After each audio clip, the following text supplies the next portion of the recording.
Namaste, warm welcome to Hasta Shilpa Heritage Village. Myself Ramesh Malya, I am the manager operations of Heritage Village. So I would like to introduce a unique museum and one of a kind of museum in India.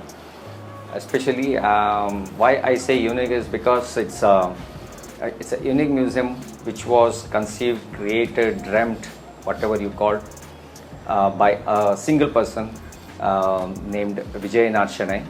You can see the photograph over there. So Mr. Vijayanath Shenoy is no more, but being a humble person, a common man, being a banker, creating such a big project was actually unimaginable. Let me introduce to the Heritage Village. Before that, let me introduce to Mr. Shenoy and how and why this particular project came into existence. So number one, so it starts with a small background of Mr. Shenoy. Mr. Vijayanath Shenoy was a banker who was born and brought up in Udupi only. He was actually an employee who was working as a PR officer in the earlier Syndicate Bank. And Mr. Shenoy was very passionate about Hindustani music and as well as art and culture of the nation. So, and Mr. Shenoy was a pioneer of forming a musical forum called as the Sangeeta Sabha, which is still functioning in Udupi, when Manipal was very lesser known to the outer world. And through this particular forum, Mr. Shenoy was successfully invited the great maestros of the nation like Pandit Taranath ji, then Ustad Zakir Hussain ji, and Dr. Balamurali Krishna ji, so many more. So you can keep on listing them. So all these big maestros, they visited this place, conducted the concerts, and then the Manipal was brought into limelight. So this is the musical part of Mr. Shenoy. And as far as art and culture is concerned, when Mr. Shenoy was a bachelor, so he used to just stay in a rented house, which was very hot during the summer season, and he couldn't tolerate the heat. But he was just wondering how the ancestors lived in, and that particular curiosity started him to conduct some. Let us not call it as a research, but it was just like he was very curious about it. So he used to visit different villages, different places, and see some old houses, vernacular houses. He was very anxious about how these houses are so cool without any modern technology like air conditioners or fans or anything, but they were so cool inside. So this led to some research on such structures and on all those things. So next was the socio-economic conditions of the people during the 1960s and 70s. It's like when Udupi, especially the coastal belt of the Karnataka, had two main occupations. That is, one is agriculture, and second, first was the fishing, and second was the agriculture. And the Udupi, Manipal, these places, they actually witnessed a lot of landlords who used to have a lot of paddy fields and a joint family concept then. But due to certain socio-economic conditions, due to certain acts which were introduced by the then governments, so some acts, they really affected them, which ended up in breaking up the family, losing their part of assets, and these people were in in a very unusual condition, or maybe in a dilemma whether to continue or not, what to do with this. But it was easy for the siblings to simply migrate because they couldn't take care of it. So the siblings started migrating to the cities in search of jobs.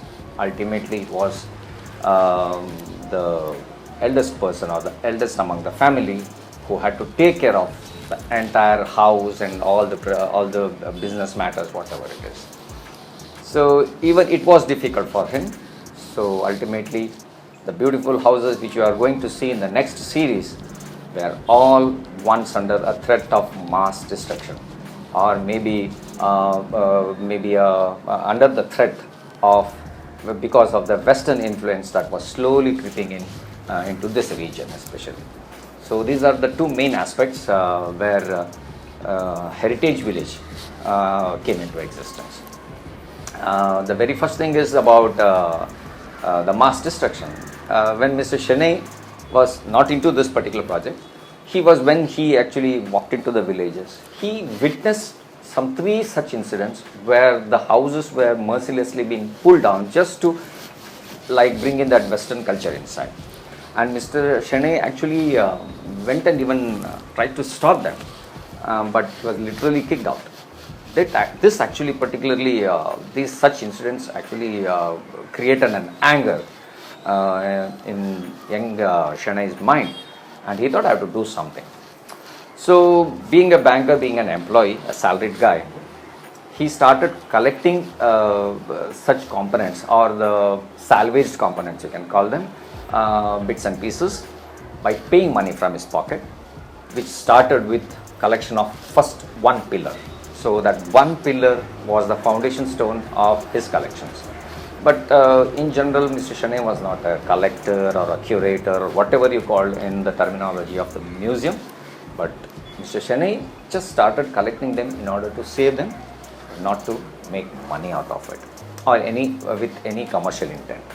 So this was the very first thing which Mr. Shenoy started doing. So the salvaged pieces were, he used to store them in a room in the rented house, and his collections were simply going on. And when Mr. Shenoy was married, he and his wife used to stay in that same house, rented house, but his collections were growing in such a way that at certain period the collections came out of the house, and ultimately it was very difficult for him to save them inside the house. So when such items were kept outside, unfortunately one day some pieces were stolen which were kept outside, and this man was very upset.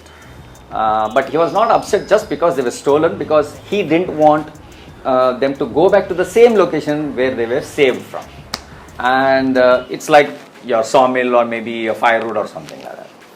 And Mr. Shenoy's wife gave him an idea, saying that, see, now we have so much of collection, so much of wood, where we can construct our own house. We are staying in a rented house, and if the landlord says get out of this place, then we need a truck to actually transfer these things, and we don't get a huge house to store all this content. So he thought it's a good idea. So he purchased a land, corner side, which is 1.5 kilometers away from this place, and dumped all his belongings there. But the neighborhood was actually a posh colony, and they were making fun of him from behind, saying that this guy may be a scrap planter, because it was nothing but a heap of wood and scrap over there, and for them, but it was very invaluable asset for Mr. Shenoy. So it was in the year 1988-89 when Mr. Shenoy had 2 kids then. The daughter was around 6 or 7 years, and son was 6 years. And Mr. Shenoy started constructing the house. He was the architect, he was the designer, he made the plan himself. Everything was one-man show. And it took nearly 4.5 to 5 years for Mr. Shenoy to complete the house. The people who made fun of him were a bit confused, or maybe they are amused to see that how this man converted the heap of scrap into a beautiful house, because that's the only tiled house in that particular location, because others are all RCC buildings. And Mr. Shenoy, when he was almost at the end of his project, many people were so curious and they started coming into his house. And that slowly was converted into a museum. And that resulted in trucks of people, a bus full of people coming in, people from different parts of the globe coming in just to see the house. Interviewers, philanthropists coming in, your curators, all sorts of people coming in, and these couple were the guides for them. So they used to show the house, and Mr. Shenoy used to tell the story about how we collected all those things. And this happened, and one fine day, the entire privacy of the family was taken away. So the children felt that they were not staying in their home, instead they were staying in a museum. And this actually led to the invasion of their privacy. They couldn't eat, they couldn't sleep, they couldn't study. It was very difficult for them, because Mr. Shenoy used to say, when he was alive, he used to say that people used to knock at the doors early in the morning at 4 o'clock, and that went to till midnight, 2 o'clock.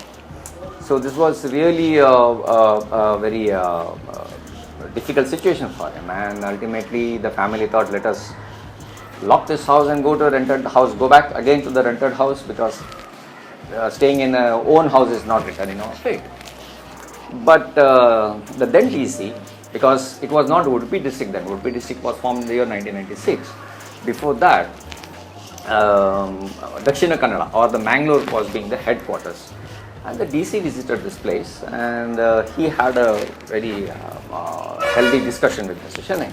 And Mr. Shenoy explained about what's happening in the villages, the socio-economic condition of people, all those things, everything he tried to explain. And he slowly put his a point of the heritage village. So the DC said, what kind of help are you expecting from my side?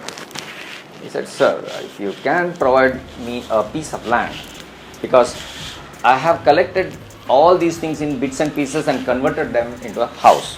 But I want to collect the entire house itself, because they are under the threat of mass destruction.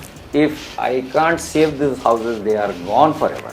And Mr. Shenoy always believed that a house is a representative of a particular culture, particular tradition, and whatever it may be, which has been practiced and followed in that particular house, which is nowhere documented or nowhere written in any books or anywhere. So if that particular house is wiped out, this entire information is wiped out, and there will be nothing left for the next generation to understand and to know about our roots. So this was his concern. So he explained to Mr. DC. So with the effort of that DC, with the struggles and all, he got this 6 acres land, around 6.5 acres land, which was a barren land. Mr. Shenoy, because a government land cannot be given in the name of individual, so Mr. Shenoy formed a trust called as Hasta Shilpa Trust. Hasta Shilpa is the name of his house, which is a Sanskrit word. Hasta, hand. Shilpa is a craft, handcrafted. So Hasta Shilpa Trust. So it's a charitable trust, and along with his friends and family members, he formed a trust, and the land was given to the trust for as a cultural to bring up some cultural activities over here. So from there, almost Mr. Shenoy was on the verge of his retirement. So he was already 60 when he started this project. So that's why I told you in the beginning that this project stands unique in our nation, because this was created by one person, that was at the age of 60. So 60 is nothing but saying that, okay, let me hang my shoes and I'm done, and let me relax. But Mr. Shenoy started his second innings only after his retirement from the bank, and the retirement life was completely dedicated or sacrificed to this place. So in the span of 23 years, Mr. Shenoy was able to translocate 19 different vernacular structures, which age from 107 years to 12th century. So which includes monastery, shrines, houses, 3 historical structures. One belongs to the Mudhol family, the Khorpades. One belongs to the pre-Vijayanagar period, which is of 13th century, and it comes from Kukanur. And one structure belongs to the Barid Shahis, the family of Barid Shahis, which comes from Humnabad, Bidar district. So these 3 have some historical importance or background, and the remaining are the houses. And his collections are being segregated or divided into 10 different galleries, out of which one gallery is already open now, that is called as the Ganjifa Art Gallery or the Miniature Painting Gallery, which is the Indian style. And we have coming up with cultural legacy of Raja Ravi Varma, where that gallery is under renovation now, and it takes some time. So that will be the second gallery which we are opening for public, and the remaining galleries, because this place demands a lot of money. It's not in thousands, it's in lakhs. So a respective founder comes in, donor comes in and he supports us, then the project is realized. Otherwise, it's only thing what we can do is take care of them, protect them, safeguard them. That's it, nothing else. We cannot open it to public because we don't have proper security measures in order to open it for public.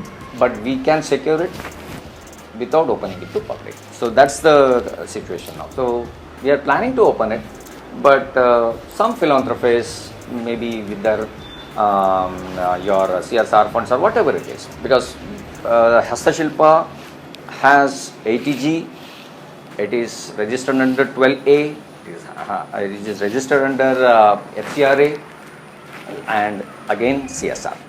So people who are like broad-minded or like-minded, who are willing to support our nation's art and culture are welcome. So in the next series we will be going to see different structures, a small bit of information about the houses or the structures which we are going to see in certain episodes.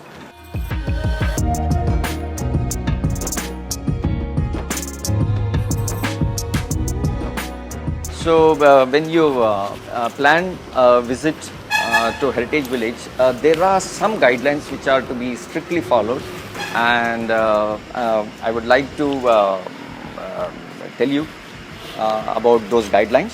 So just to make your journey to the heritage a fruitful or memorable one.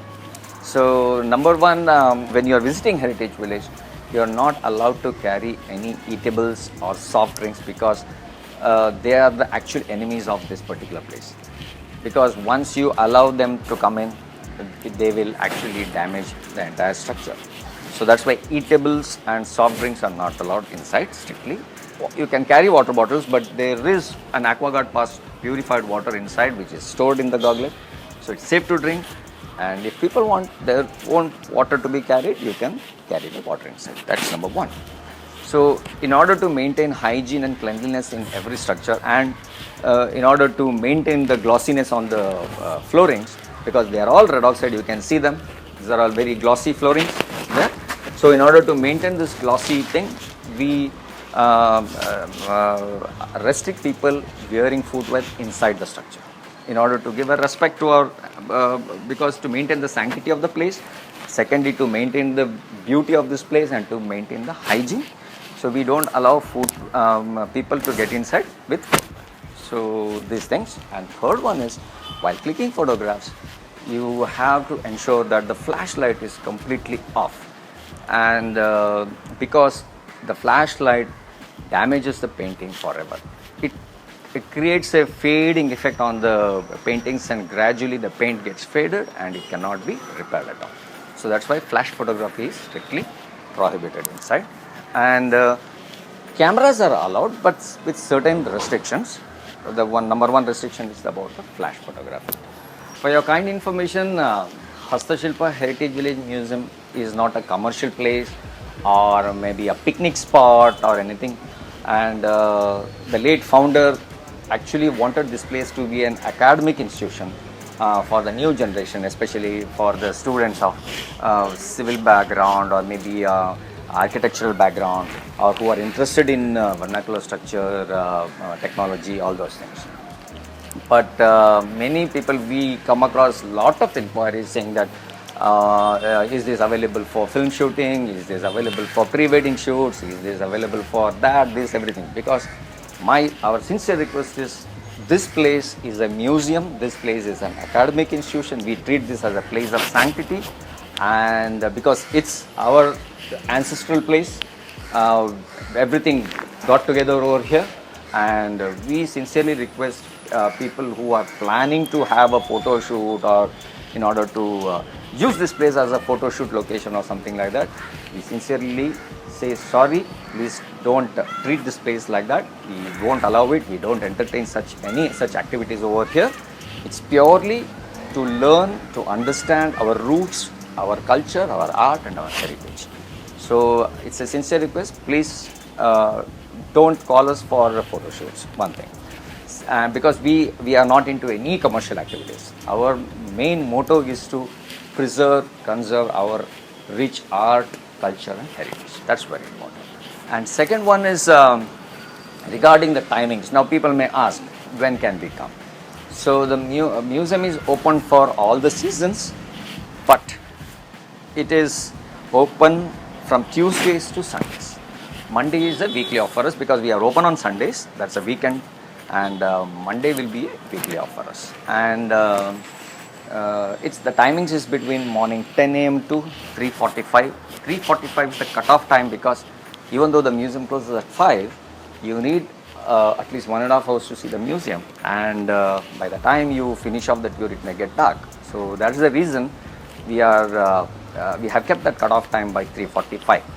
So you have to be here by 3:30, maximum 3:45, so that you can enjoy the entire village. So that's one you have to keep in mind. And one more small request while coming, if you are planning a tour to visit this place, ensure that you don't wear shoes, because it may put you into an uncomfortable situation, because every time you have to remove the shoes, remove the lace, again wear on, because every structure is you are requested to leave your footwear while entering every structure. So that's very important. So earlier I told you that that's the reason. So please don't wear shoes or wear such footwear which can be easily removed and worn back again. So this is very important. And during monsoon, that is between June to September, we call it as a monsoon walk. So during the monsoon, you are requested to bring in the umbrellas, because raincoats are not allowed inside, because if the water drips in and if the floorings get wet, you will slip and fall down, or you may be putting the elderly people who visit this place in danger. So that's why we don't want that to happen. So please don't wear any raincoats or anything. Bring umbrellas, you can carry, you can walk in the rain. So that's one request we make during the monsoons, especially. Other times you don't need it. As far as school excursions are concerned, there are a lot of discounts for them. Every school, for schools, colleges, there are separate entry fee for them. It's a very heavily discounted thing. You can contact the office, or you can write to us. Our email ID, everything is available on our website. The website address is https Heritage Village Manipal, it's a single word, .org. I repeat, Heritage Village Manipal.org. So this is the website address, or you can simply Google Heritage Village Manipal. That's enough. You will get the website address, everything. You can go to our website and all the details are available. People, philanthropists or supporters who want to support our project, our work, or support to this cause, you can visit our website and go to the support us section. There will be there is a lot of details in it. So, or you are free to write to us for any such more detailed information or anything. We will be happy to reply to you. So these are the very important things you have to keep in mind while visiting Heritage Village, and make your tour a joyful one. So thank you very much.